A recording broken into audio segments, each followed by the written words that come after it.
আপনার মবের বিষয়ে যেটি বললেন, দেখুন মব বিরুদ্ধে আমাদের জিরো টলারেন্স, এটা আমরা বলেছি অবশ্যই। যেখানে যখন মব হয়েছে সাথে সাথে সেনাবাহিনী দ্রুততম সময় সেখানে পৌঁছে সেটাকে পরিস্থিতিকে নিয়ন্ত্রণে নিয়ে এসছে। কয়েকটি জায়গায় যেখানে আমাদের বিলম্ব হয়েছে সেটা আমাদের যে সোর্স থেকে ইনফরমেশন পেতে আমাদের বিলম্ব হয়েছে এক। আর আপনারা জানেন যে কোনো ঘটনা ঘটার পরে রেসপেক্টিভ আইন শৃঙ্খলা বাহিনী সেখানে মোতায়েন হয়। তারপরে আমাদেরকে যখন সেনাবাহিনীকে রিকোয়েস্ট করা হয়, বাই দিস টাইম কিছু কিন্তু কালক্ষেপণ হয়ে গেছে automatically.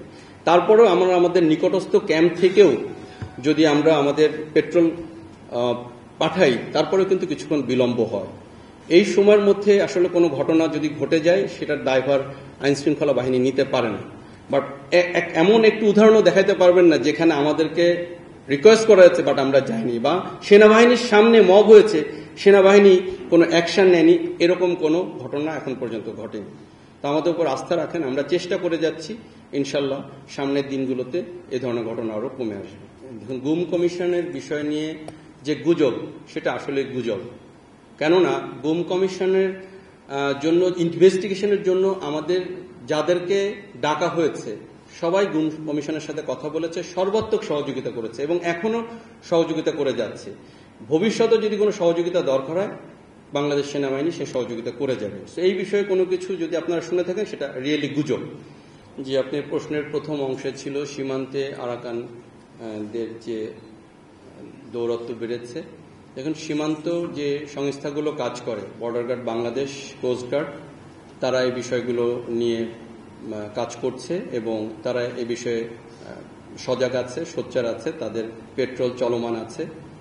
Side by side army এবং সেনাবাহিনী এবং গোয়েন্দা সংস্থাগুলো নিবিড়ভাবে পর্যবেক্ষণ করছে এবং এই বিষয়ে যখনই কোনো ঘটনা বা পরিস্থিতি অবনতির দিকে হলে সকলে সম্মিলিতভাবে সেটাকে ট্যাকেল দেওয়ার চেষ্টা করছে। তো আমরা আশা করছি ভবিষ্যতে অবশ্যই এই ঘটনাগুলো, যে আপনারা বলেছেন জেলেদেরকে ধরে নিয়ে যাওয়া, তাদেরকে বিভিন্ন কোশ্চেন করা, এই বিষয়গুলো নিয়ে আমরা অবশ্যই মনিটর করছি এবং এ বিষয়ে আমাদের গোয়েন্দা সংস্থাগুলো কাজ করছে। আপনার প্রশ্নের যে দ্বিতীয় অংশ ছিল ঝটিকা মিছিল।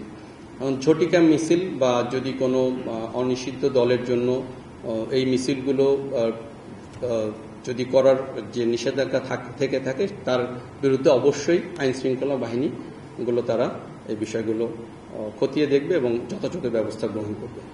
দেখুন, আপনারা জানেন বিগত 1 বছরের বেশি সময় ধরে ধৈর্যের সাথে এবং অত্যন্ত পরিশ্রমের সাথে আমরা দেশের সরকার এবং দেশের জনগণের জন্য কাজ করে যাচ্ছি। আইন শৃঙ্খলা উন্নতি করা বা আইন শৃঙ্খলা রক্ষা করা কিন্তু একমাত্র সেনাবাহিনীর কাজ নয়। আমাদেরকে যে ম্যাজিস্ট্রেসি পাওয়ার দেওয়া হয়েছে এর মাধ্যমে আমরা গ্রেফতার, আটক এবং হস্তান্তর করতে পারি, কোনো জুডিশিয়ারি বা আইনি প্রক্রিয়ায় কোনো সাজা দিতে পারি না।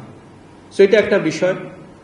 এখন সকল যে স্টেক হোল্ডার আছে আইন শৃঙ্খলা বাহিনী, সকল আইন শৃঙ্খলা বাহিনীকে সমন্বিতভাবে একত্রে কাজ করতে হবে। অলরেডি সবাই করা শুরু করেছে। যদি সবাই একত্রে একসাথে আমরা কাজ করি তাহলে সামনের দিনগুলোতে আইন শৃঙ্খলা আরো ভালো হবে বলে আমরা আশা করছি। আর আপনি যেটা বললেন যে মুক্তিযোদ্ধা, দেখুন মুক্তিযুদ্ধের মাধ্যমেই এ দেশের সৃষ্টি হয়েছে। আমরা মুক্তিযোদ্ধাদেরকে সম্মান করি, শ্রদ্ধা করি, আমাদের অন্তরের অন্তঃস্থল থেকেই শ্রদ্ধা করি এবং এই শ্রদ্ধা সম্মান আগেও যেমন করতাম এখনো করি, ভবিষ্যতেও করব।